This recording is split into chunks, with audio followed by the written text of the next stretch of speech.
Did you know this single fight scene took over 4 months of non-stop animation to complete? This isn't just a battle. It's a masterclass in Sakata animation style.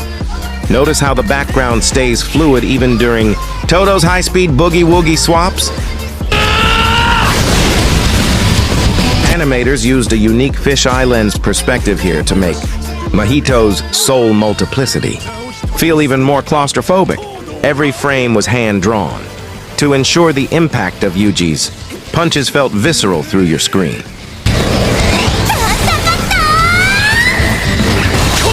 Which JJK fight has the best animation? Drop your pick in the comments and follow for more.